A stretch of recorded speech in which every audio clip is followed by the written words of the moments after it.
OKFM 101.7.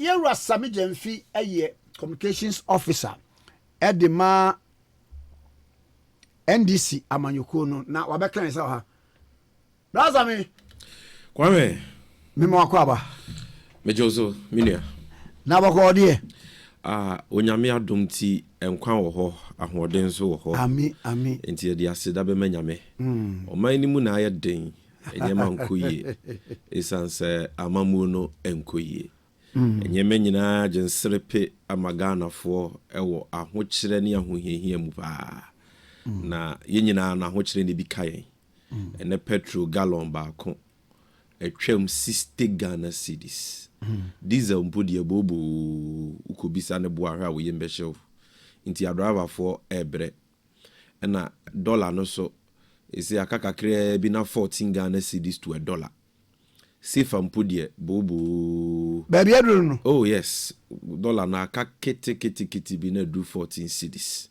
enti omo mokokwan so kofa anyema nyina no omo si apene pa isanse omo dwetire nyina ehye omo fa so mpo di asadada ese dwetire no na ni nyina ehye a na ayi adwuma essay enti nipa wa ahokyere ne ahohiehie mu pa sifa 2016 na pe 1 million sifa 6500 na benya bi and now we hear more than 23,000 cedis to get 1 million sifa enti di okotogo kofa nyema di oko Abidjan di oko Burkina omunyina omusi apene nipa ebre wo Ghana kwa ma enya asem keto adwuma ni ho odo nsa hye obotom ensihwe so oton ayento ofiri ayentua omani mu ayeden nanso ye benom nsu atwen pe isanse yenim se 7 December 2024 yebenya akwanya ato ababiem na me wogidie mapese Ghana fododo na ano ebeto aba sisem na mamuo papa aba na ya hwe ni mu se yewura Mahama obetumi aba befa na kwanya biem na ne 24-hour economy ene guta for budget ne so se eno a no mo hwehwe eyade pa ebesesa Ghana eyadutwam na TUC for organized labor force se eye game changer na IE for so se eye nhyehyaya nyansa wom ne mudo na yade ebebo man Ghana no enyina ye hwe animu se yewura Mahama beba biem na wabegye oman afiri nkwaso mu ni ahokyere mu na 24-hour economy hyehyɛ pa onyame aso ne ho dae no wetimi edi aba be ye adwuma na abo ama nnwuma pa bu Ghana ama Ghana memo ne mabawa omo mawie school omo tifie omo masuansa no nnwuma omo nya adwuma nya no omo nyina enya bia ye enti enye kra ye wani da so isan 7 December is not far kwame waye na obi bisa say what will you do differently ya hu waka dollar ekosoro nyuma eni wonum ne ade a minim sese nyame modom na mo ba mo beba no so no na ye wo ayimu asa IMF musu sa it will be sese na aniema hodo a mo de agu akwa mu no musu mo be de anya scan de aye sanse se de mo kan scan bi na futuom okay kwame Ghana nyese ye ni sika o obroni free bibi misplaced priorities se say de ye di esika kakra na ye wo asoman ye no impempi na na ye nyema ehun hyeda hia and we have seen this on the ascendancy in the last 7 years under Omampenye Kufuado Yewuraba Wumi MPP aban so wo hwe Omampenye aso ye ho keke kra na 2016 kwame onim sika Omampenye Mahama wo yusu no na so ye the friend Office of Government Machinery di bu o my God so sika ni na 700 million Ghana cedis ba onim se ena me no ka say sika aban na twa se omode ko Omampenye Akufuado aso ye nko ano 2 billion Ghana cedis. In fact, 2 years ago, Sikado Kosra could do 4 billion Ghana cedis. The same Office of Government Machinery. Yes, Sikano no more far. Almost say, oh, Omampenye too quiet. Inti Enfanko high, we mushain, Enfa Omampenye. Send a bear, who too quiet on them, we will be to me a jarre with we a dear guianso. So, and to Obinya Nisika the charter private jets like Omampenye Kufuado. But yenya omai nisika kakrana yɛsi nkete sɛ yɛde bɛyɛ mpuntunwuma yɛde bɛyɛ nnwuma pa ɛde adwuma no yie yɔbɛbɔ ɔman no mu ma menka biribi nkyerɛ wokɔ kyɛke ɔmampanyin Akufo-Addo aso ɛhɔ kɛkɛ 2021 ɔmo expenditure kwame woyem bɛkyew kyerɛ sɛ aban wei 2021 ɔmo kɔyɛ one cabinet retreat kyerɛ sɛ cabinet 19 ministers and ɔmampanyin ne vice ɔmo kɔyɛ meeting baako pɔ ɔmo yɛɛ no kwame wonim ka ɔmo bɔɛ 4.8 million cedis ɔmo yɛ meeting no wɔ Peduase ba wo details no de na meeting the details bɛn cabinet meeting is cabinet meeting and cabinet is made up of 19 ministers per the constitution chaired by the president the vice is in attendance sɛ nipa bi no keka ho kro mu no 50 ɔmo kɔyɛ meeting da kro de ɔmo de didi yɛ de ɔmo de num tea de ɔmo de we biscuit de ɔmo de we nam okeka sa sika ni nyina bɔ mu a 4.8 million cedis just titi sika no 48 billion one day 2021 ba we are no almost account am say oh sudden nie confirm to kwame bas branding nie otrofo na se ne dance ni wa abrochiri sansem na omo kai ni nyina na akosi sai omo ba ya omo atimi achi obi atum ana obi wokota yedi na asem in relation to sada em se maslok na Debi me say wo ka sada me bas branding me say obi wokota a say aban we di na asem say wabokro no in relation to sada ana se bas branding ana confirm to ye ana kwa me bi wo za me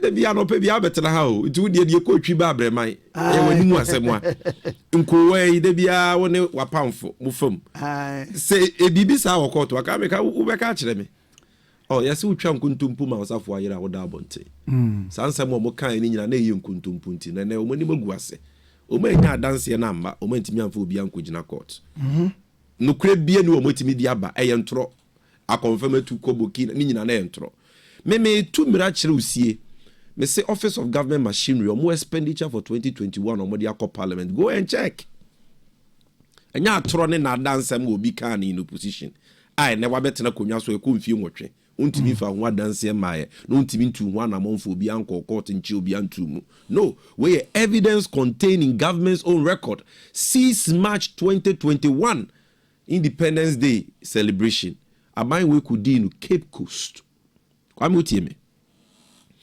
omudi celebration we no nim sika nko omo say no Cape Coast 104 million cedis one day titi sika no 1.4 trillion say omo ba e be didi car sem insuo na no nkwa 1.4 trillion daba ko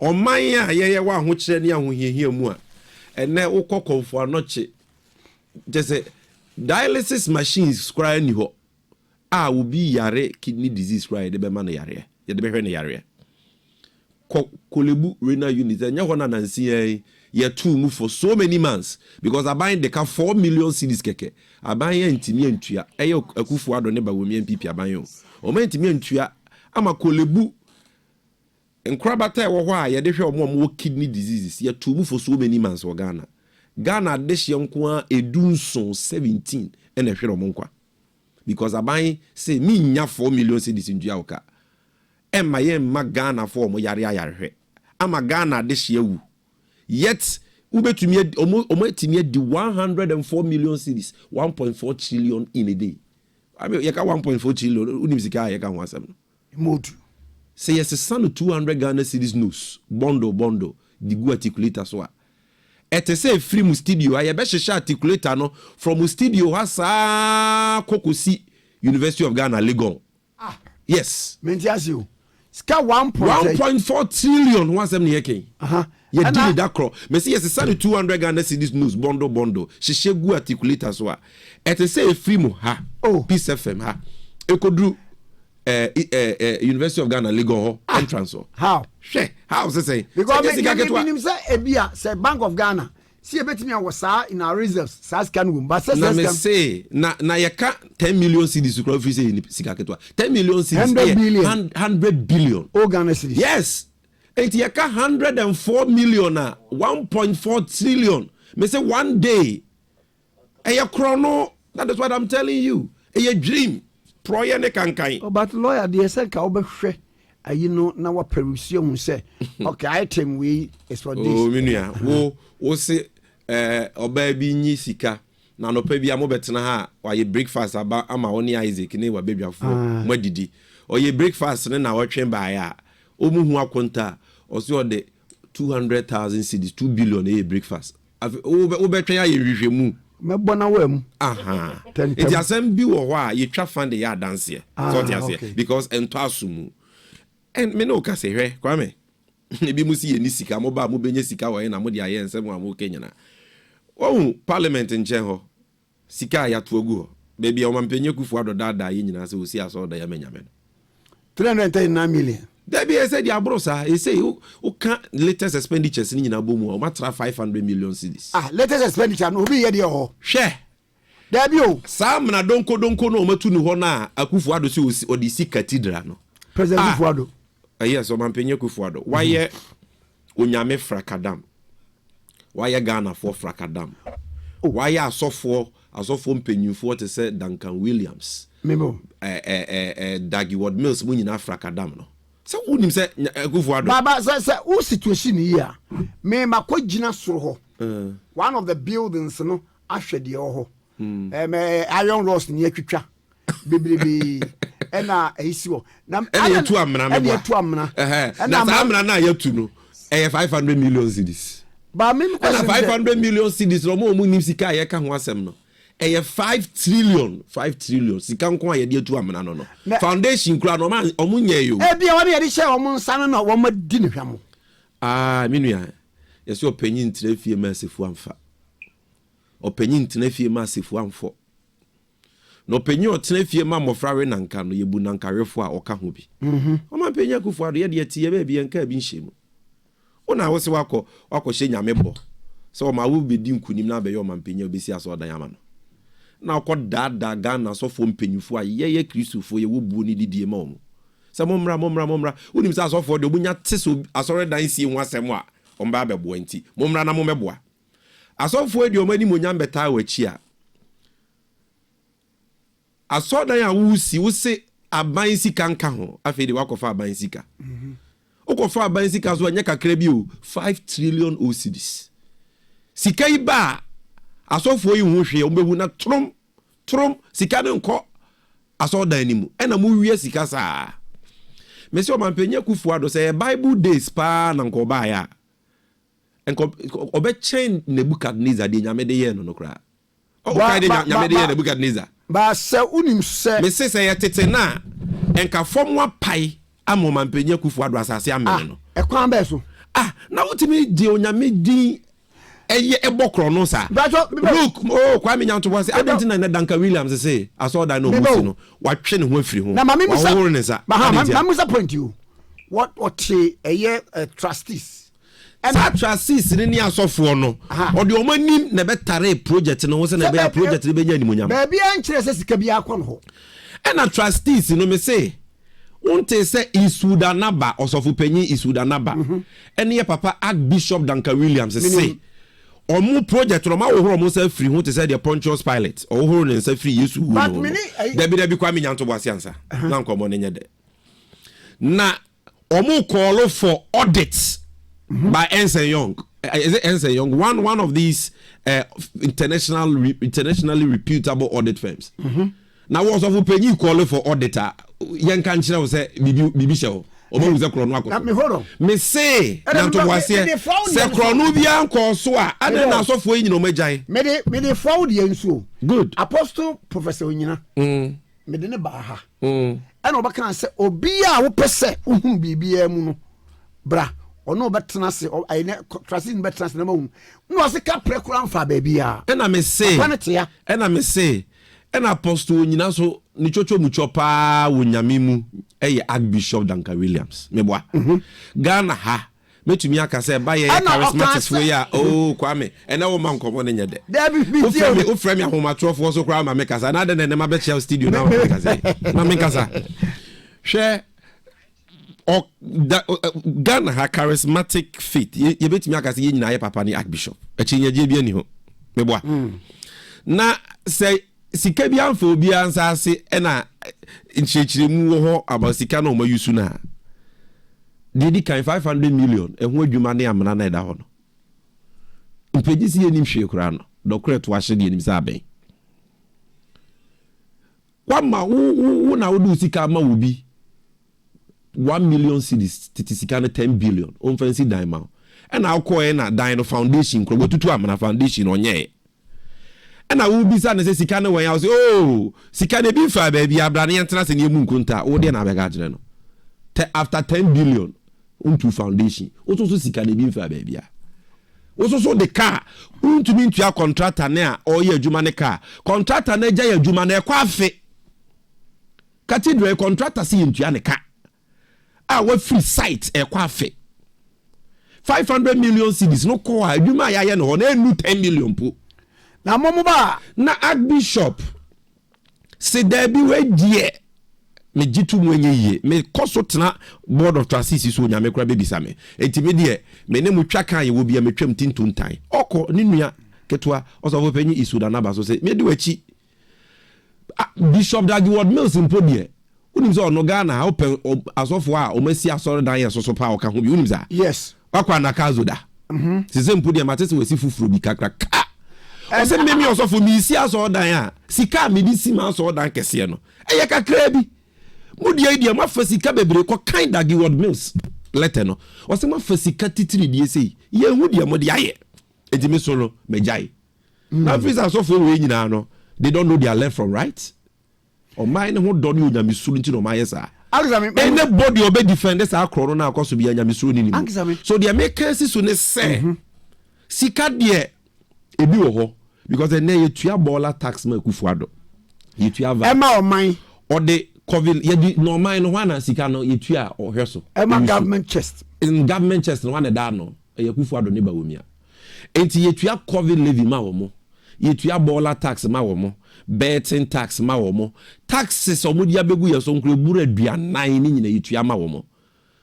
ye koko e ma ye kakra sika no swate but still kakra ba ye gold is a Ghana leading producer of gold ye gold so ma ye sika pa sa sika ni nyina ban je no de ye nyema pa enko menya fa no ntoma pa afra na nam se eko nipa kakra bi boto ni edi sika ni nyafunyafu ntino enu ti no mine se ntu bi sa me se kwan ben so de be fa so enye sika ye 24-hour economy ni de keka ho a it is all about priorities. We set our priorities right. Ni amasika no akonye me se fatamu. They said the president Mahama betena konwa so free 2012 to 2016 oye no. Yenye sika ye de si airport, ye de treport mu, ye de ye hospitals, ye de si schools papa. Ni e matimi enya baby pa kwa kusuande. And talking about education unim bibi. Mitie nkomo na one miracles abuaji aid. Ansa na obeko no. Good. Se nyame ya adom na mo ba ban mu a. National Cathedral no. Mo position on that be dey. National Cathedral uhia position on it. Adena nkaza to nsum. O mampenye Kufuado sheda. A wodi bebie mebo. Na bebo enti mo no mo be na se mo ko bie. Ye bie amna na da we se nsuo to a o mo bote mantam. Na mo go side. Oh na se o mampenye Kufuado se obebie on that day. And na say foundation kra ye nyanyeye. Enti na was here yes a symbolic opening no. Niema ye twe Ghana fo adwen si so se udua nkonkonsa bura ififi una ho. Ade a wo yi nyansa sebi nyansa bi ani. O pese wo si aso dan menyame a. Onyame on kan kire. Enti mo ba mo beja me ho saa. Tie onyame on kan kire so ni ba bi te. Aso dan Ghana opade abu o Ghana pa ya aso dan. So ti ase. Be nkrofo de ye ni this New Testament onyame on ti aso dan mu. Oti mu. Na sa aso dan po na wo so pese wo si no aka chi woni nyame aya apam a eye wa na wo pesi kadi wo apam so. Unko hye nyame bo na wo wi a wa ba bejeje obi tuo wa bejeje obi sika se me de kwa kodi wo nyame bo hye so. Na se mpo bejeje amanfo sika mpo aye mpo a enye hwe sika no gi afa koye mendi. We ni sika no fa no maye den madi adwuma no so aka ho.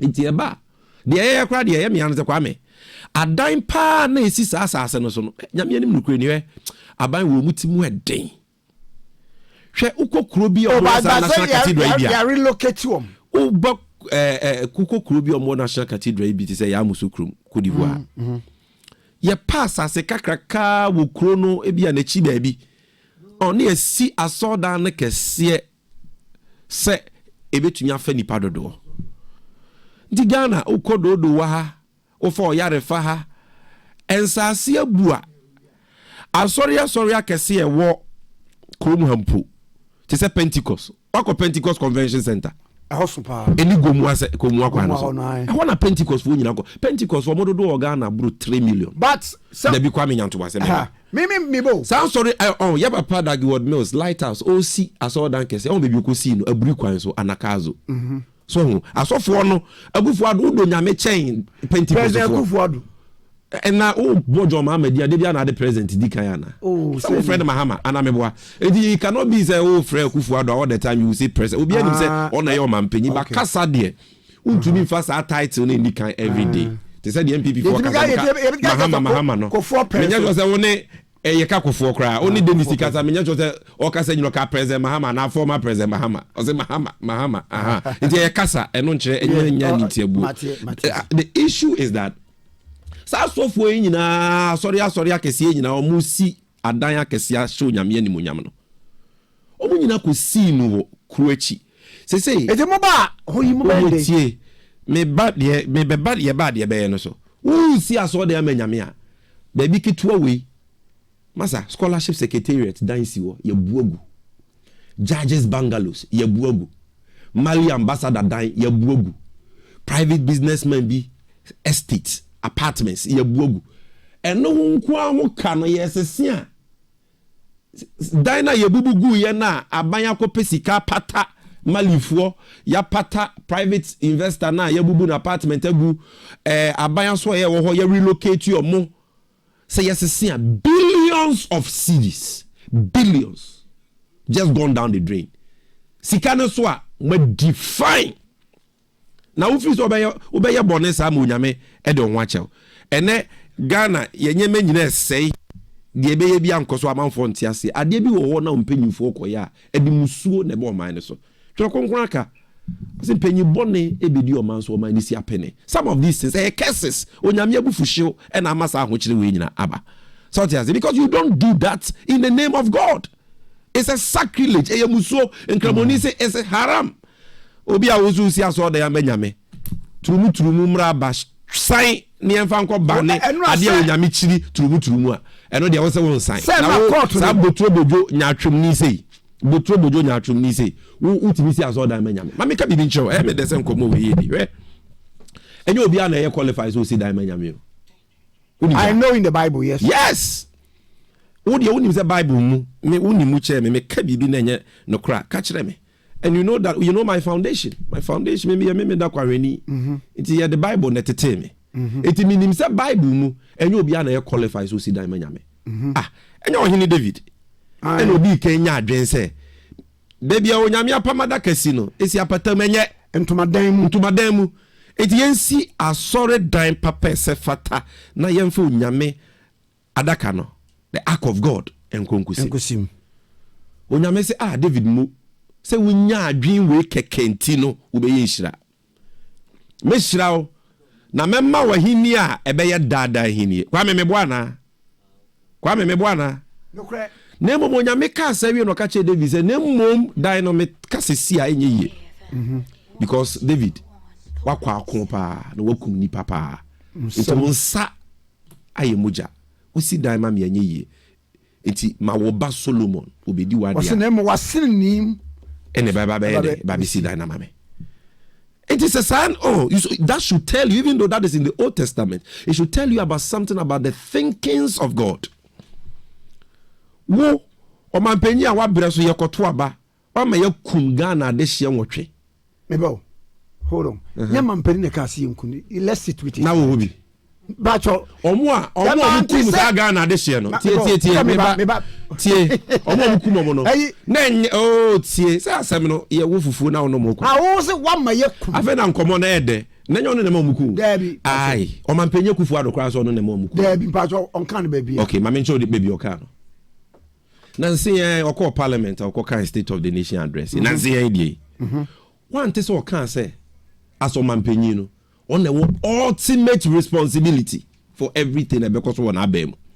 Na bibi e because when you be an one time one hold on Pastor maybe mukoye meeting wo Kumasi.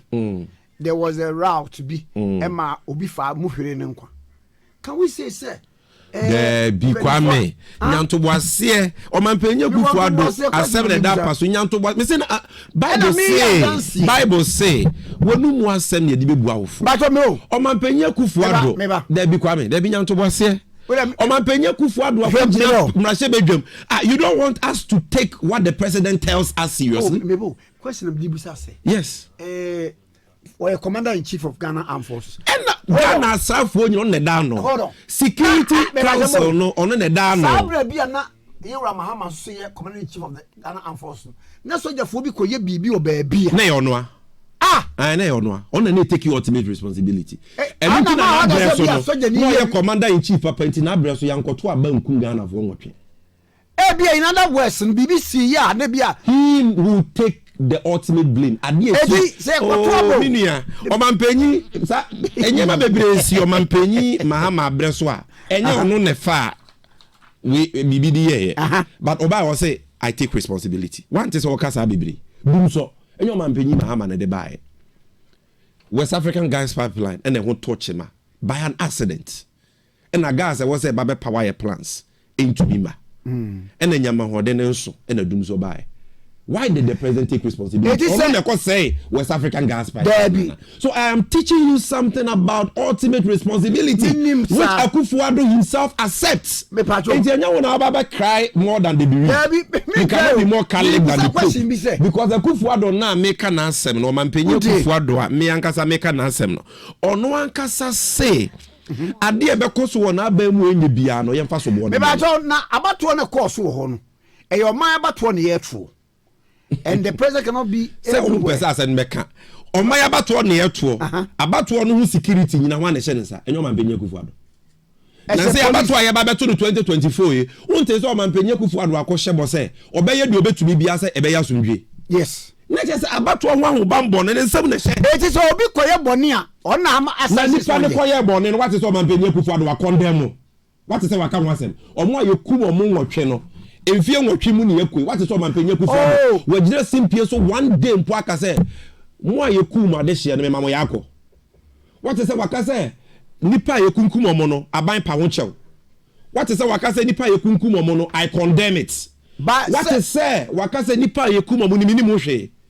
Or no national security, hold on, Mama Nusi. Or no national security, or your chairman of the Security Council, and they deploy those so-called security. People, you see what I'm talking about this thing, I get emotional because I know personally firsthand those who were killed. Like Salas, boy na year registration, we want to say Cancun, you can't say time constituency. No, I know them. Who were the people of Moyasa? Who were the people? Sir, MPP for into as a lawyer, you know a crime has been committed. And I should do what? Now, crime is a committee. It's in the hands of the law. Say what say. Justice is served. Anamwa. Yes. Eti sabre say obi entimi to anamoma sanko ya. Yemfa so bo no hwan. Eyo mampenye Akufo-Addo ne de bebo no. Because mampenye Akufo-Addo na wutumi so ye crime ho bibi. Ghana crime but all they share the police na we adwuma show bi nsa na nipa na anya wo tie despite na di adwuma we ahya won sa wanye ni yi a ye bebo osobo despite so beje sobo ni bi enu ti na wo ba na be ka bibi na nsem fata na egu station animu ase a management be issue statement e di api station ni nyina free ho it is all this adwuma na show bi nsa no does not exonerate him or exculpate him from responsibility eno mampanyi na nkasa se otiase enti economy a say nyina yemfa ho so bo mo no wankasa na srafo who were recruited from Delta forces, invisible forces, Boligatanga bulldogs, voter crocodiles, any the keka ho Akufo-Addo wo position or can all die be die no kwotete sa ku no. If these people now ye de omako say soldier fuo mu ye de omako akose national security na ye to aba ya only show omako tututuo akum civilians a ehun so bo no ye de bowan what the car cause say Mahama time no cross BC sir. Yes, ye de bono you take responsibility for that. Unless it say otu anamo o condemn o twe aban no ho free ho o ye hwehwemu omo aye no ye che omo de omo famra kwa so twe omo so na fe de husa mpa panyipa no why na dwen say on tena fie ma mo franfa na se kanya dey enwa nanka etu koye bone a wo ba wo be ka wanim na o de aso twe mapade ama akufo ado de ye kum nipa no so munku omo mo oh can we you say actions speak louder than words. Action bay. Action is say o mampanyi a wote akonwa so commander in chief na wo yakwa akoto swaba na yakum Ghana fo enwotwe na wontimi nkosra wo abusuafo wontimi ma abusuafo yakọ wontimi nkondem ye the MP for the area pampata bia ma o mabusua wontimi nya hwehwemu omo di sa bone ne yanchi obia ye nim di aban ye yafa ho ye ntwe obia so no we are worse than obi ode na no beka se yenkoku the case of Edwira say nipa no they were compensated Edwira committee report no omo di aye adwuma aya was west were gone ye bo certain member of parliament and so sa brand no board and so a in short commission ka say yenche no ne kodi na asa ne nkoto afiase no besi na akufo ado nya no enti asa na make no o ka say yenkomu a wa obehu sense wa akese yeah. This is it. So what I'm trying to tell you is that everything boils down to leadership. And say a different style of leadership. Leadership is taking responsibility. Leadership is use of my Ghana sike ye. And leadership is shese mrabe ye juma. Atentri ni be ye juma. Nati memufo ho atomo. So be ma me kwan anka meko edusua ho nsem no na me ba ho sesi ya me pese ba ho sesi ya na enu na obi bebusa se so ebra 2016 ye to aba mu free aban mu 2020 ye to aba mu free aban mu no ene edien na asesa ana obi bebusa se now who is the new Mahama? You don't need a new Mahama. Okay. And we don't have any new Mahama. Because the Mahama we've always known, no, o mampenyi Mahama na ye nim no. O yo openyi mu a o ye no kwafo. O wa ho brase. O wo bu ni die manipa. No when you swadi hunu kese edema o my Ghana. This is a man of vision, a man of humility. Na nrechi ani guta foshia e guta president me show se ho video ni bi so mampenyi Mahama o yo mampenyi a otie nipa asem no wa ho brase o bu o mani pe bia guta president onye NDC ni onye NPP ni. This is a man of vision.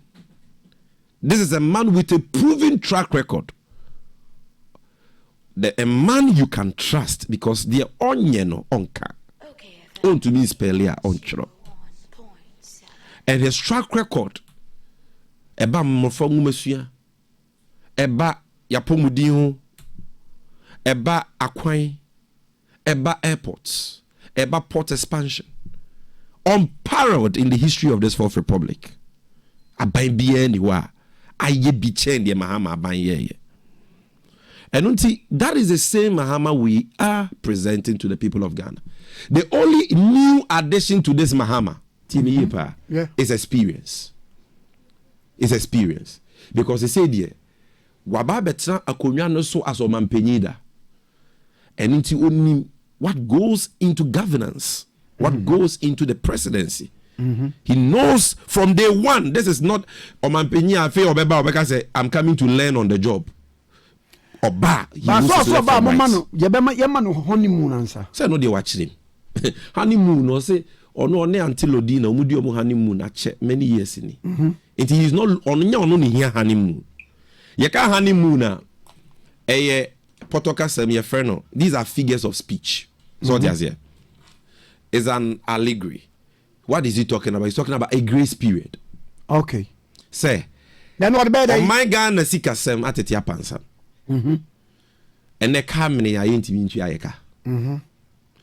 Enunti ene Ghana ofa yesika ye nyanyina yetua ekawie na yɛka ho si ho ewie na yɛyɛ statutory funds ama yɛdwumayɛfoɔ akatua koraa gye sɛ yɛkɔbɔ besia enti emra wo hia akyerɛkyerɛfoɔ ɛka sɛ oba to yakatua mu sei my allowance we my way no say no problem me ba meni mu nyina yɛbɛtena se na mabie yɛsikasɛm nkrata anim ama mahwɛ baabi o man de sikasɛm gyina ebi wo ma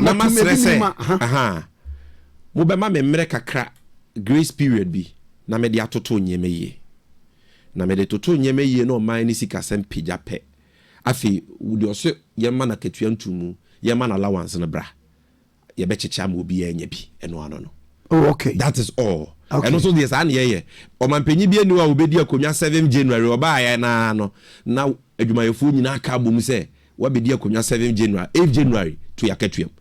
The workers themselves don't do that. They will usually from 92 aban bia no they give you that grace period. And in Ghanaian political parlance we call it honeymoon. Oh, okay. Now, ma buy no a small short period bia or they be in ministers. So na or they are settled down. Na or they are stabilize the economy no kakrebi. It's a short period. Usually by 3 months. Na enyema stabilize ya by now reading the first budget in March. Okay. It was the forecasting in the Bibia. And he said, no unions never no say my aketuan tumu, my allowance we or my penny say after that that is all. And okasa what it shows in this all no kwafo. Because papa bia minim no na. And can you catch no because say oh yenyan so me in kura metuma ketuam so oboa. Papa no okasa obema sky train, obema concrete roads. We see how about Cape Coast. Taxation to production. Sa papa no say onim no me monidi. Is it nidino or 12 force. E you know I come because oh that me gina Independence Square me so na me to aketuam. The President Mahama say there be grace period say bo so me ensa kra. Me fancy enyema because we must create before we distribute. Okay. We must create before we distribute. And no kan ya papa atwena no esi bone no. Na mami musa question bi. Amanfo ba register. On be say be education na. Ya be papa. Baby awe na mni udi wie say. Yeah. Omuso say President Mahama ba wo 4 years. 4 years since obi aba ba mu a said you kan e so hwe nkrata mu oni IMF fofo kra be di nkomo obehwe we enti one settle on the reels no. Na yakobe 1.5 years. 1.5 years no so no rose nie we the 4 years that's the question. Yes. Mama can be opotoka se no me primary tree. Okay. If 4 years is enough for Bawumia and Akufo-Addo to destroy Ghana, then 4 years will be enough for John Mahama, the nation builder, to transform Ghana. And he said 4 years no etimi adɔso ama na so mampenya Akufo-Addo ne Bawumia ama mo dia se Ghana sikasɛm a ɛne yɛbɛso ɔmampenyi Mahama so the 4 years ɛbɛsesa Ghana na Ghana yɛ kra bɛhwɛ wabɛtena konwa so da mpenyi se de enim no awia no yɛnso kani anya dɛn ehwene nim anadwo within 4 years na President Mahama started 124 community day senior high schools ewie mu almost 50 ebieye mankora kotena mu. Within 4 years, na President Mahama di who airport. Or the wa airport. Or the Sisa Kumasi Airport redevelopment phase 1. Emma plane timisi Kumasi anajo. Within 4 years, and President Mahama expanded Tema Porta, and I had the second largest port in West Africa. Ships are intimi Magana in normal ba are creating more than 2,000 direct and indirect jobs. Go to the port today. Now go ahead, John Mahama, you know. And yet within 4 years, now President Mahama, and there are so many hospital projects in this country. Yeah, they are interchange, Circle Dubai interchange. Yeah, they are kwaya kesiye bebre. And it's a President Mahama to me the 4 years, yes, I am in Nadia. And the President Mahama bet me the 4 years, I have 24-hour economy. Okay. That is my simple answer. Because right now, 4 years, no, or better me, I am more because when you experience from his first 4 years. Oh, but I know a vice president, you know, experience that. Vice president, and will be a vice president and the president in Japan. And you So you can be an experienced vice president. Okay. But if you are also an experienced president, it's an added advantage. Yes.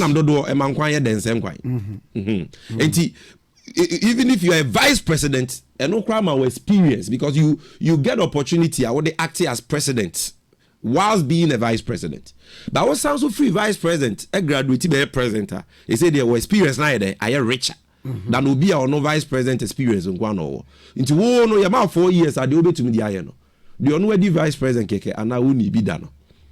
Yes, especially when the person is vice president or by wabonko no wababe say edwuma ye dia hye nesa wabetutu apapa so that vice president only experience be or experiment. I think no person here an experiment, but right now we need experience and not experiment. Okay, now yamra education no so na we ani akakuku kakra de ebeka kuku ne busuafo mani nyamfo Sammy Gyami communications officer MNDC amanyuku no na omtweko na medi way FM na afei yaba education so ene eye 1-on-1 Vigdank healthcare mpacho wo pa baby obetreat kidney ene liver disease eye Vigdank healthcare na ye one liver and kidney health facility in Ghana ebia ntono what the state of the art machines aba niema be to say kidney stones we treat no manako kidney disease obehwa manako na hypertension for mu nyina mo beba diabetes for nyina beba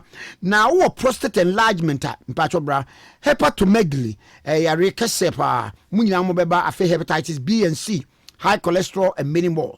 Vigdank healthcare for no me pamcho ya license wo mu ewo traditional practice and medicine council na wo show nyina wi a 100% medicine free India for all your treatments. Shannon so we have Vigdank healthcare was Spinters Road, Coca-Cola, a Standard Chartered Bank in the world.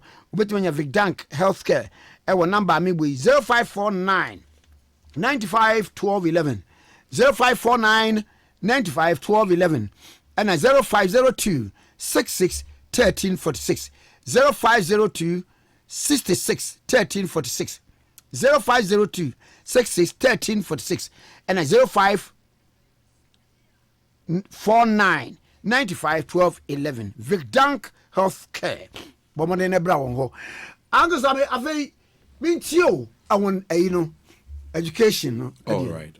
Minia minim say miracles aboaje mi ame yonko Penyisi di jawa ne dia so. And Sammy Okusu anya 40 years. Oh yes. And I wish him a happy flourishing glorious birthday. Me chani 2 years. Unyame emo ne ho bai. No nyame ntre na shame. No nyame kese. We chani 2 years. 2 years. Ya na kwa me ho efe pa. Eti yamani ni team kwa. Now back to the Anameka ho asa. Minim say Dennis Miracles Aboaje newly appointed communications director for Omampenyi Abedieche Bawumia Otu Franka ma MPP ne campaign yamano sa di breno enu nti ne ho hyehye no e wo se wonya bibika so e wo se okasa na amanfo hu se oye adwuma why former DC na amanfo hu se obo ne ho modern kra chen Richard Ahiagba ene ya je na adwuma di amano oh everybody ono ye. Oh, Kwame. Asema meke bia. Asema meka no. Omo ni ma asema meka no moti asepa. Tini you. With you. Where your campaign communication director, where your communication director for the party. Na campaign e wan dia. What's it? Campaign no e wan campaign. Enya party ni campaign. Aye. Wohu Ghana ha ye campaign communications director, yes also party communications director. If it was a spokesperson for the campaign, fine. But to say communications director for the campaign and communications director for the party, what are you talking about? Party because the party, the campaign is that of the party. But what you also share you know waba inti yemi here ayenede. I was say ye bibi ni yaka Dennis why are there na me pese Dennis onyam to oti ase say wa hwe yi a de to ya boabia samwa na wakojo ni afranfranto no eto ba ko no de na oton aduro no ye fe ne say minu apa adoma ko ba fi On to adro da. Auto book. And me no way Richard Ahagba. Aha de to omo wan hwe yi a ebi beto. De na ato no. Onyanto boase. Eya nim guase. So de na ato no. Hwe eba ye ma adusua ho asem a enwoma sua eya de a ehia ga na fo pa. Because I ma dach. It is a wo ka enwoma sua ho asem a e wo se o kan nsem a eto asumu. E wo se wo yi party sem no to nchen. Na wo ka no kre de ye betumi aye aboa ma Ghana ye de sua wo nsem no agina na koyi. Na ma ye ma o mu ku school no. Say ye primary, JHS, SHS, university. O metumi anya da chepa. Eno ne hia awofo, eni ne hia Ghana fo. Na wo de o ma wano so o first press conference. O ka nguma sua wasem. Na we free SHS ye we nightmare. Na we ba obese no. Na we didi we atem. Asem a wo ka no. Ensisi sumpo. Na wo kasa saa. Ensisi ma wana. Nipa besro. Ensisi ma wana. Ensisi so many pe bia wo ka no kre. How can anybody tell you Kwame Nkrumah kesi a what he say? John Mahama free SHS. Oba will be trim, and you will take him serious. How can any serious minded person take such a thing serious? Such a joke. Modi amusamusamu bamba review. People tell TME free SHS I can want them. Kwame ni mwa bako semi pa. And I may try some more. Here me panty because MPP for almost at the umbetum futrusa unimua or de atrobe dada. Ye man penny odi kind.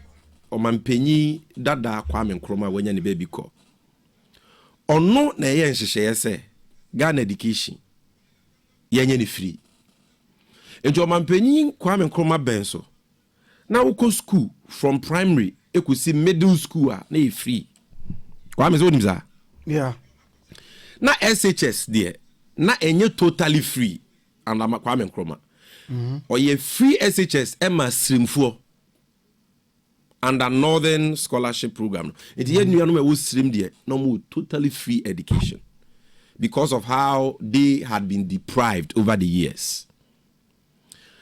And Southern sector or my Koko scholarship, any scholarship for brilliant but needy students. And Ogusubu or mine na ne dum pempensu bi no or pass the Education Act of 1961. At the year university education free. It Kwame Nkrumah pension now call university and free. Do you know that? Yeah, I know. Near also check university students eduano share them one near about from Bejebiane. Yes. Your mouth shit toy your mouth eduane kama. So university was free buntu. And you Kufuado need free education bagana. I'm talking about university. TMU. Enti ye tu Kwame Nkrumah bangu ye 1966. 1969 ye constitution foforo no. Sa amre no uni momo ana constitution no twere no mudi mwatinti ban ye pa. O mampenye Kufuado otiso yi ne papa. Yeah. Edward Kufuado. Obeye ceremonial president in 1969. Any Dr. Kofi Abrefa Buzia MPP for your nananom omo nana twere sa constitution. Omo ye 1969 constitution and omo free education free. That's the 1969. 69 constitution obi anko kan. That is the constitution MPP a crash for the trade. Nothing like free SHS. Any Progress Party by. Yes. Okay. In the 1971 budget under Kufuado papa. And omo di shame say university education Kwame Nkrumah in free no omo twem. Omo munye sika vanje. Ewu hia nti omo do matwem. Constitution so a yamfa free education bi anhye. Didimu sa na Dr. Hila Liman aban ba in 1979. Kwame okay. Papa. Na the vice president the friend Dr. DeGraft Johnson. That's it. Na ye constitution fufuro. Samre no ye papa Rollins.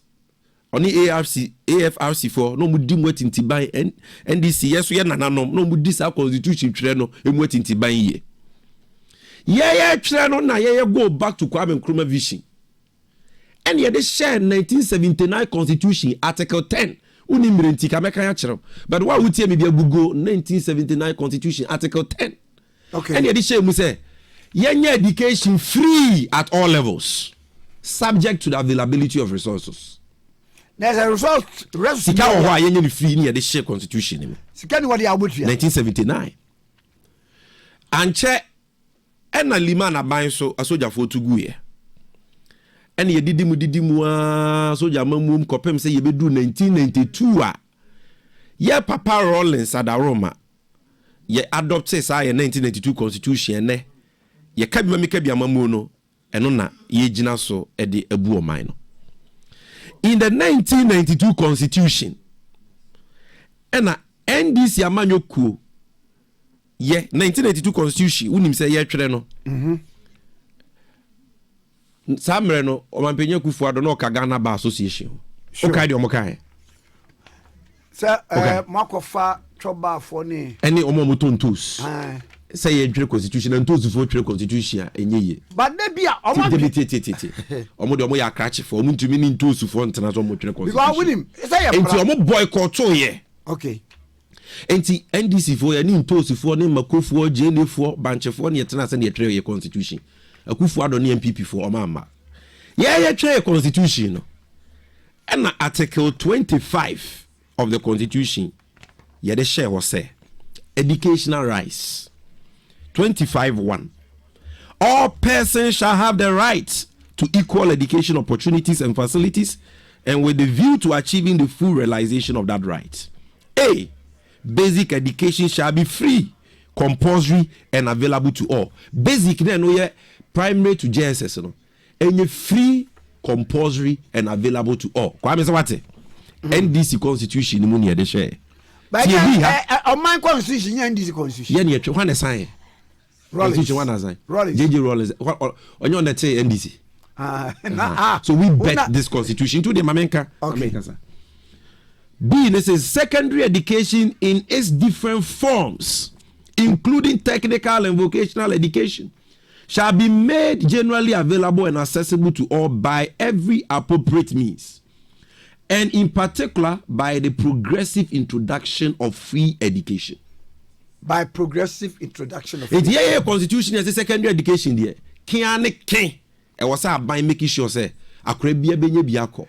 Na by sure say enkakra ye be mana ye free no biako. By that definition of that 25B no, by progressive introduction of free education no, in what aspect?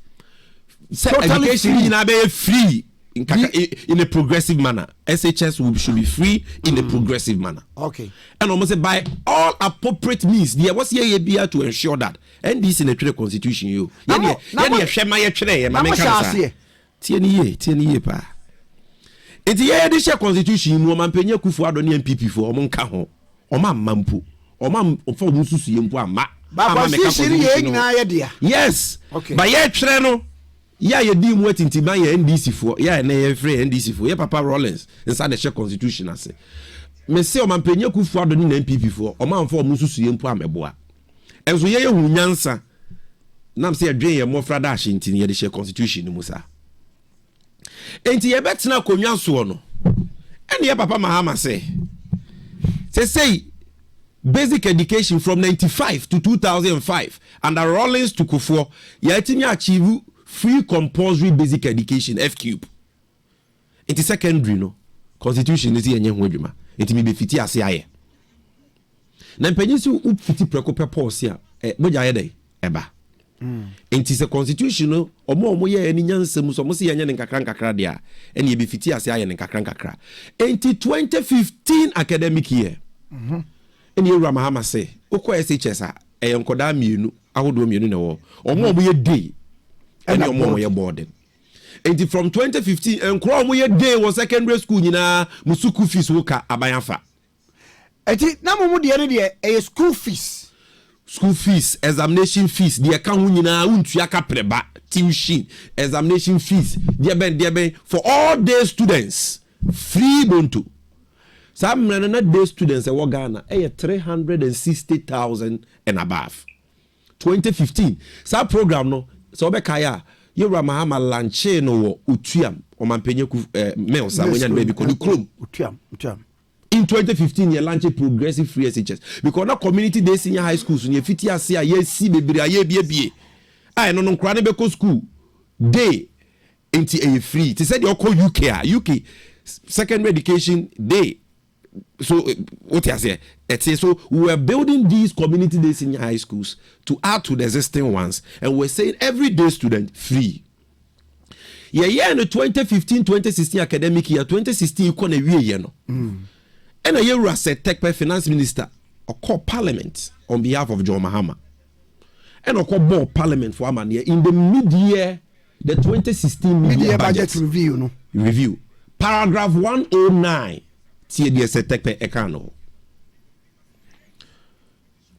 Consistent with the 1992 Constitution, our commitment to make secondary education accessible. Consistent with the 1992 Constitution, our commitment to make secondary education accessible, especially to needy students, the government initiated the implementation of progressively free secondary education in the first term of 2015-2016 academic year. Okay. With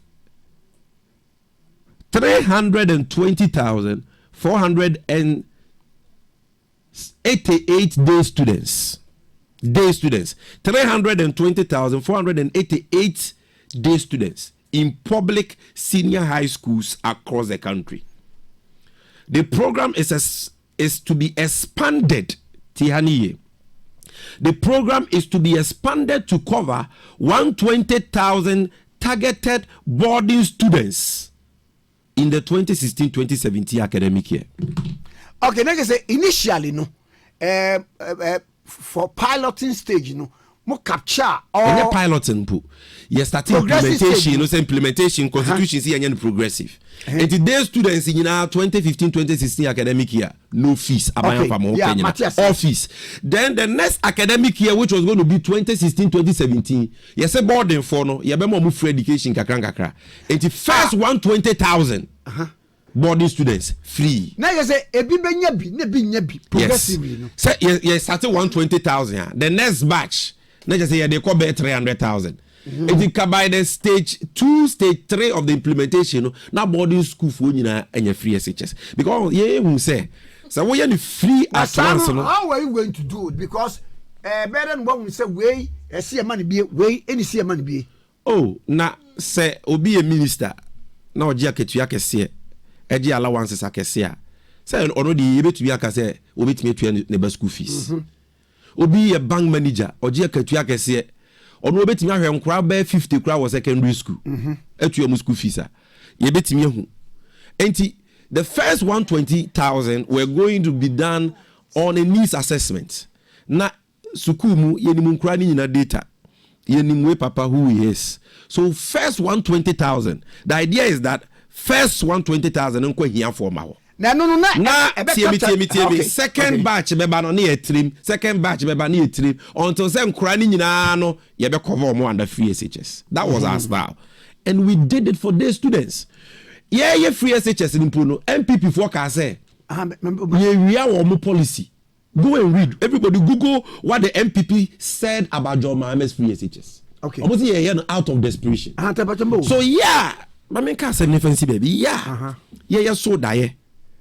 Every free SHS share 1992 Constitution. After so man venye Kufuor papa mu be yi free ho. MPP for nananom be yi free ho. Yeah, the be share Constitution. Na yeah fiti as ye implement ye for all these students. And also say yeah Bible started with boarding 120,000. Yeah, Dennis Miracle Abuaje say yeah pay free SHS or money pay free SHS. Is it serious? They be serious and now Odi Agro you consent party. No, only consent. What is he talking about here? Na mamu said you.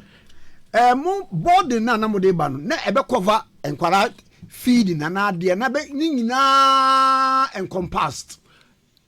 I mean the day students one was total. Yes, scrap fees in okay, boarding na make. Boarding students can first 120,000 all fees absorbed.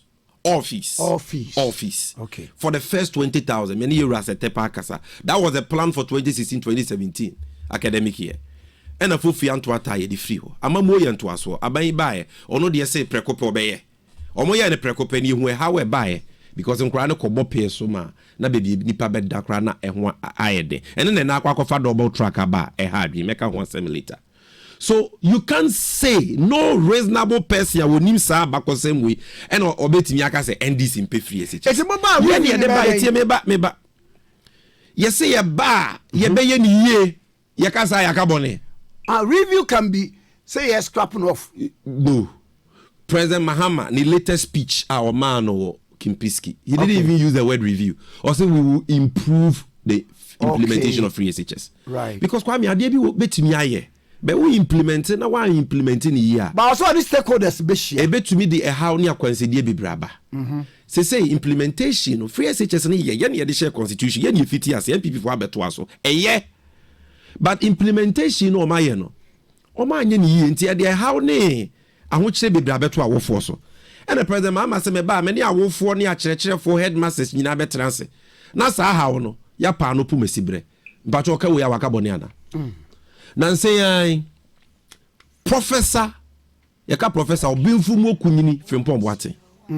One of the first cardiothoracic surgeons in Ghana. MPP Nimapa. Until recently the Minister for Environment for this government. Was every sensible person because the free SHS no how was he ye was it nyansani bia semo obeka no. Frimpong Boate. Dennis Miracle Aboaje sebi onimde HF Professor Frimpong Boate. Why you say onu ye ni kwatena nchenti no to abuoba park so. Na Professor Seven Adeswe. The former head of Gimpa. So on so koye board chairman e wo GR ye no also kasa. Okay, na Kenuforiata so. On dey no finance minister. On dey ka say ye review. Yes. Finance minister. Mami Akufo-Addo ne mami nuaba. Ono so Dennis Miracle Aboaje unimde che nana. O say how kakra wo ho. Ye nhehye nyema ne ye ne nyimfiri ona hofo onto omo.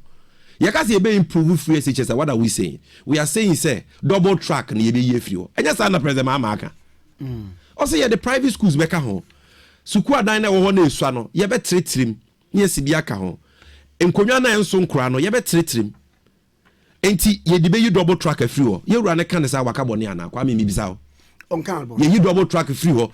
Na te say the shift system in basic schools. Anopa ne awia school kai. Mikapa Atamels ne jo mama ne be yi free ho. Yeah. Ana refi. Mikapa anopa ne awia. It is President Mahama ne Atamels mi yi anopa ne awia school free ho. No mo say double tracks so me ye free ho a adenti ne ntimi nyo mundi. Ade President Mahama nye ne din foforo ne osi adan mpuntunwuma wura Mahama na.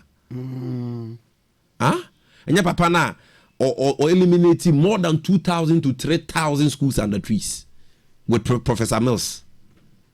So what are we talking about here? Or see you be improve free SHS. How will we improve it? And then what would documentary join news of why? Efa aduane a enkora was secondary school AD. Okwohwe enkwan ebi mu no mu a. This way chocolate drink. Okwohwe enkwan a enkora ye de ma omo ne aduane. Because headmasters ne sika ne ma aduane ne ma. All because abina centralize aduane no nyina won kran. True buffer stock. President Mahama say me ba me ye free ho. Mema headmaster bia ne beza ato moduane no mabu nkonta na aboa mankora na nyaduane pedi me pato ye ne sa free SHS ye nye ni yi ana ne ye ne sa ya ye ne bone ya ye bi bone President Mahama say nkodwa ni ho hwe Wesley girls school ponte sa Wesley girls ma o ma ben e ko sa school no na nsi ye o president school prefect o mo ye program bi ho o say ni colleagues ma no nkran ketekete ma o mu nimpa o mo da so ntim nkran ne bibiri da fom in Wesley girls. Obaso mo come the mattress ko.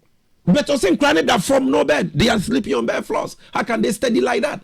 And President Mahama ba near the furniture ko the best ko near free SHS ni ya money bi wo mu ana. And people for nyai say. You see they should not think say. Mama be sure. They should not think say. Atrone na da o mu di ni maybe atwam ebinum gidi no. They will be third time lucky with those lies.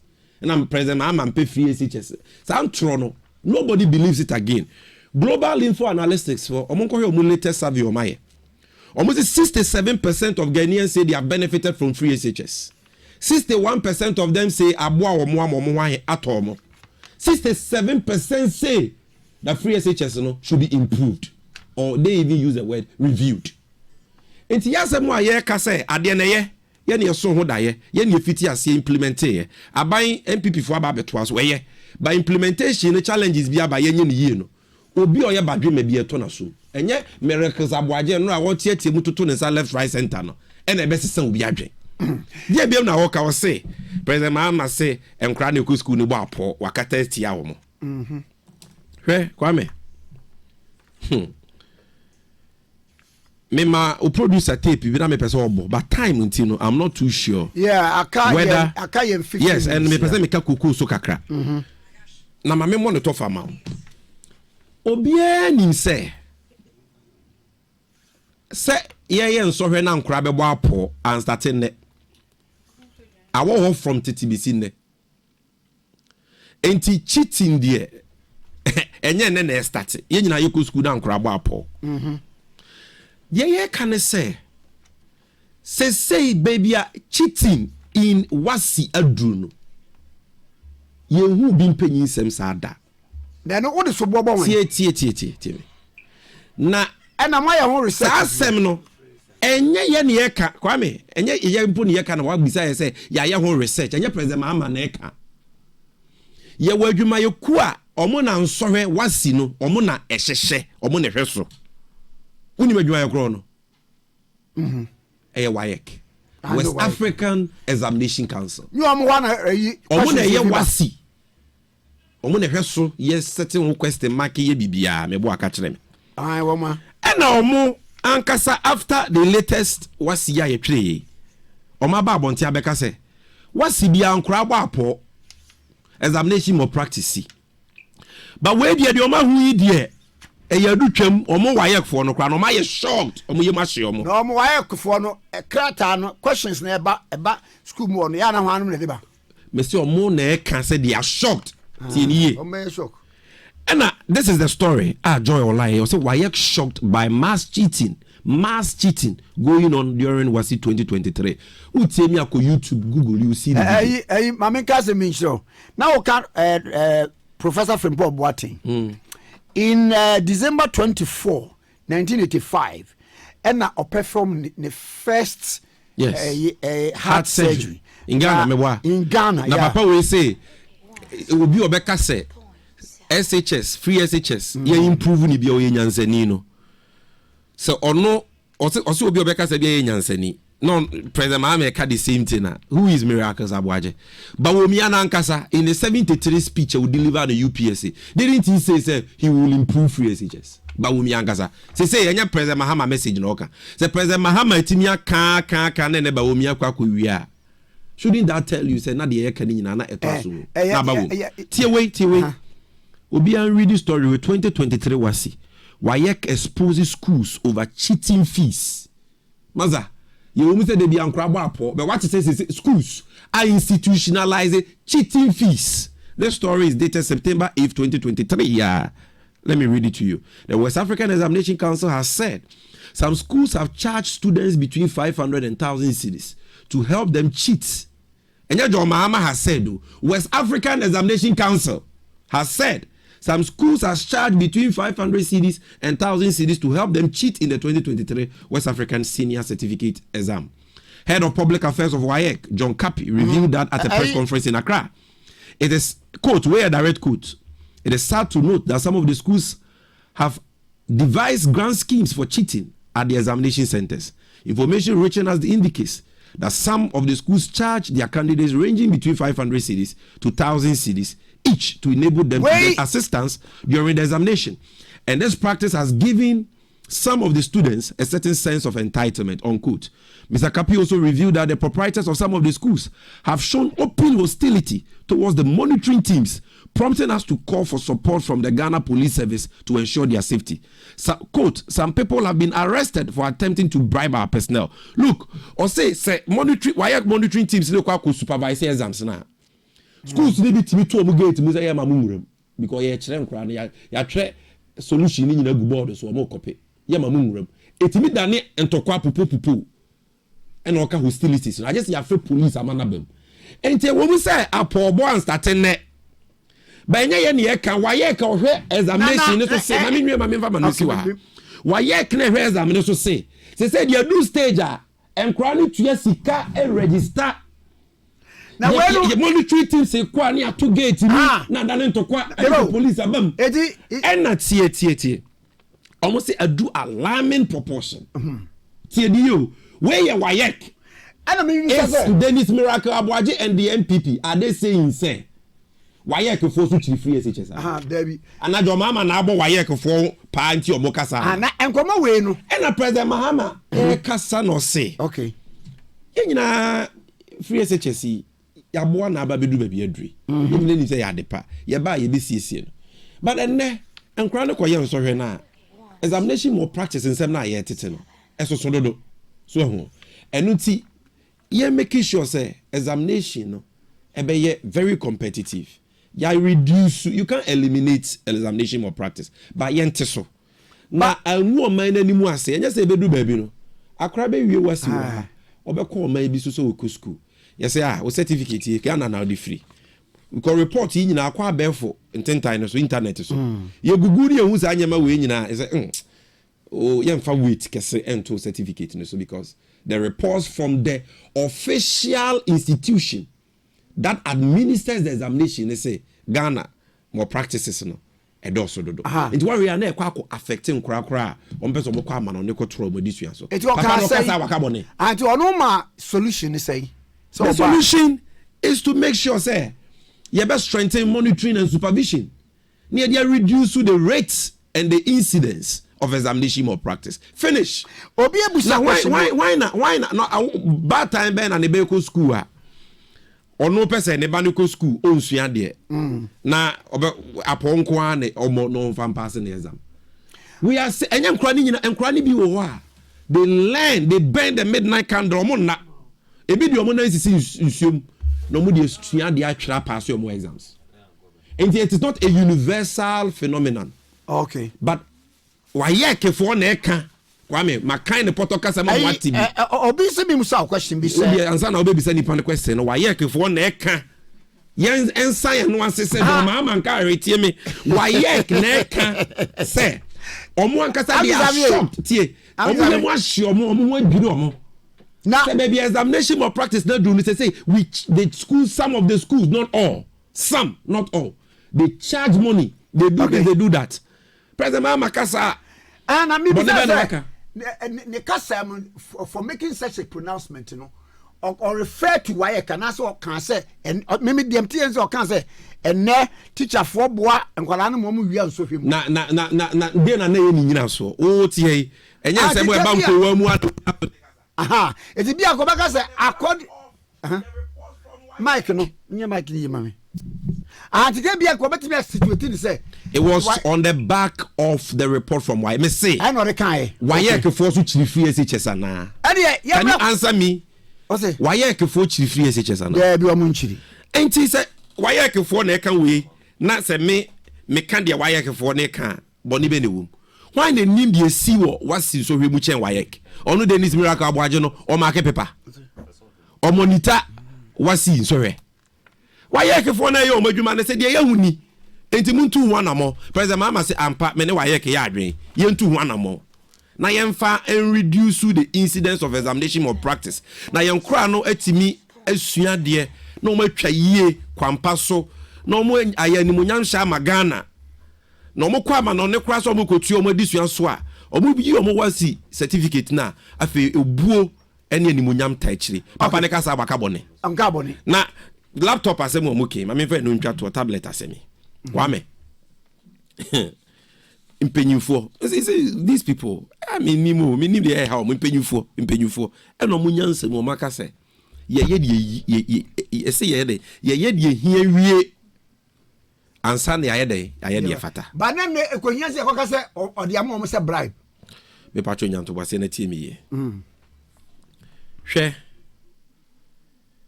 se wo fie na wo omu akohoma enti de nkura bedi ni ofie kura no eden tio sika wo benya agba akohoma no kura no eden na wo beba fie na wakwa akoto TV na de aba besi ho a ewo mu se TV hu won faso ye wo education programs bebre wo TV so ankura betumi ahwe asua de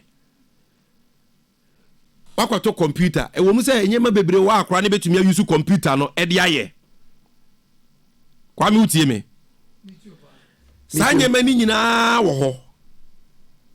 However, obi betumi aka say na akra ekomode no TV na odi abebo ho ni computer na odi ama no eson faso ben obetimi anya film because akra no de obedi kra eden and chese ni pakro no TV and a computer de oka kire woni say TV ni yeto computer na yeto na mum de hia pa ye aduane de katu eno ho anamo ansa be ba so kwa me obi kasa wakabone but to me but be any be me so obi kasa wakabone ana wakabone ba also de amo bribe na mechirim okay the any kind establish the soundness of your kind no okay President Mahama say yeah breso yeah better Ghana agenda laptop program yeah chair laptops yeah that basic school computerization program yeah chair laptops yeah chair laptops are even university yeah be fra konwa so and yeah say yeah textbooks yeah be tablets yeah be tablets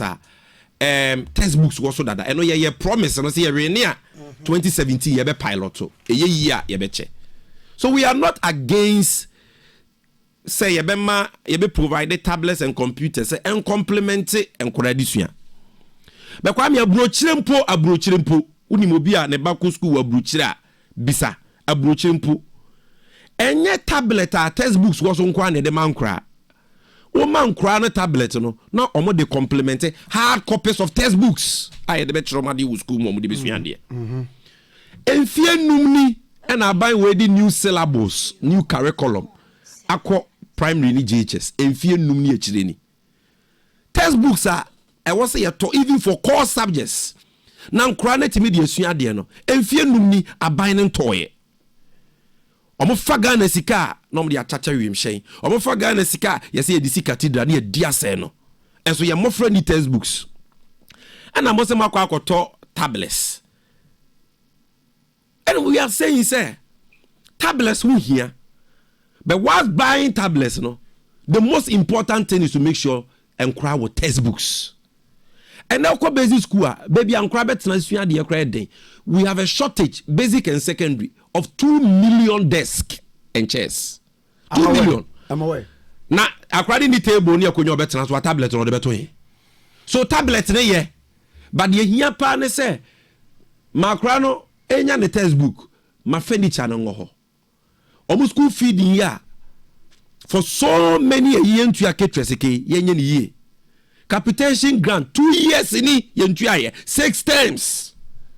President Mahama say yenye no so ho adwuma wo ye ho adwuma na the tablet no ka ho a na fa agina wie peye sa no okasa waka bone na se ye omo de to vote ni de aminu ya ma men kiro bibi wa Kogana Web laptop distribution is 1 laptop per NDC supporter.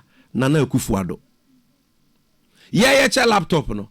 Omampenye Kufuado say yeah 1 laptop 1 NDC supporter.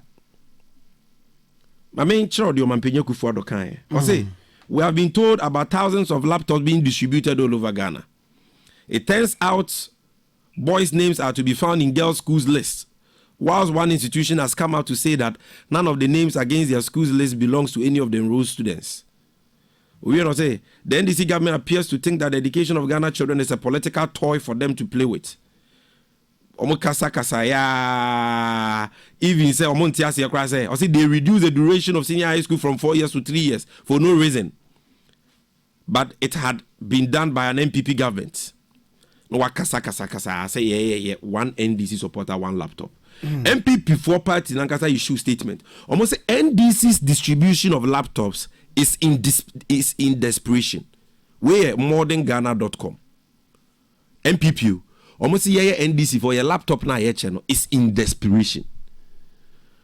So if you listen, yes, and it say wo what election year. The education sector is confronted with a lot of critical problems. Capitation grant 6 terms, 2 years no yentuaye. school feeding yentua caterers ka aduane ni ho de hia me cry ye me ya kese textbooks 5 to 6 years ni after new curriculum new textbooks now say de hia wa ye one student one tablet and e kamia ye say abato na ye ba beto nti na opese wo ye bibia obi begina so de to abama wo and that is a fact. President Mahama kasa onka bibi boni bia enti do the tablets but we tablet na all the textbooks so ka ho and I will solve all the other important problems, sir. Then we will all say, oh, we're a comprehensive address to the challenges confronting our children in school. Now, what you are doing nothing about it. And you are only interested in the slogans, one student, one tablet. You are doing it for political purposes. Oh, okay. President Mamakasa on carbon. Ebrena so na mamemra next week mamemra de ani koko hu nkomo next week I me the say yenya kwanya churches education assembly obi ka kire say NDC chiri free SHS how your trofo nipa no ni message I have shown you the genesis o de opa fa MPP for betra na fa metra na yenya debate no mo nkire me why they starting free education why they free wo the next time I come I will bring the 1971 budget. Okay. The Akufuado Papa did try free education in university. Me de beba. 1969 constitution no mon kwan twere no. Me de beba. Omon kyere ye ba bia Kofi Abrefa Buzia ne Akufuado Papa obudi free education share. Sanya this year 1992 constitution Rollins my di free education share 20 article 25B a. Enga free SHS ne fapem we. Enya this na ye free SHS man day students. Edip ishye gu akwamu to expanded to cover boarding students 120,000 in 2016-2017 enka omoba no komadu be omadu no enkra no adan omuti ko school under free SHS no a party benesi dodo party benesi dodo omoba omo STEM schools yo omuye enye less than 10 edu eno omo se omaye less than 10 okay unim schools nko NDCSC from secondary school to university na ye ka education one sem MPP was obunya no etimi kasa. Sorry? Let me tell you something. Schools under trees. Today, go and see where schools under trees are. Next time I come, I'll bring the reports. Okay. We removed close to 3,000. In fact, over 3,000 schools under trees. Over 3,000. Sammy, now we need message. Just say, yeah, me communications director. Sammy, main show say, me ye do much and Richard Ayagba. It me need say, hey, now who competition na koso no. Who competition na koso. Mamisa, Ebrena so, I be. Do you see power coming?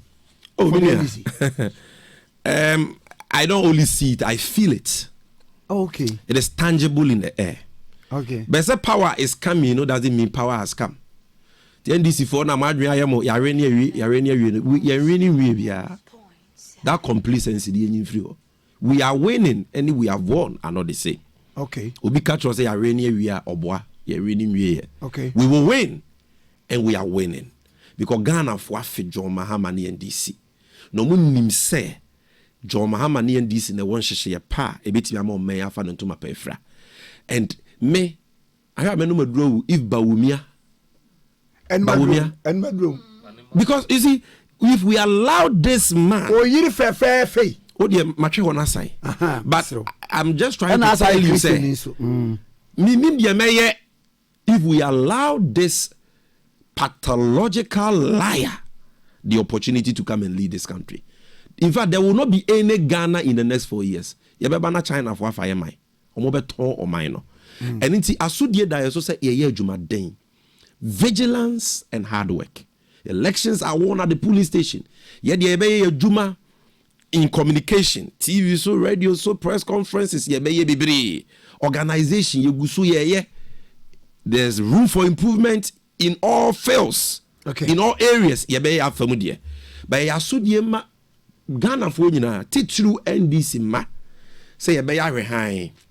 Na abana yebeto no yebebo ho ban at the polling station ye ni a make sure say krono bi ankoso so abawe yeto na MPP for entimi anwiamu a there is no way that they will even come close to the NDC and John Mahama, both in presidential and parliamentary. Okay, their only hope anwiamu. We know most of the times you meet a lot of people must say media meto aba NDC but the me say yeto mamokra bo be MPP for awiem.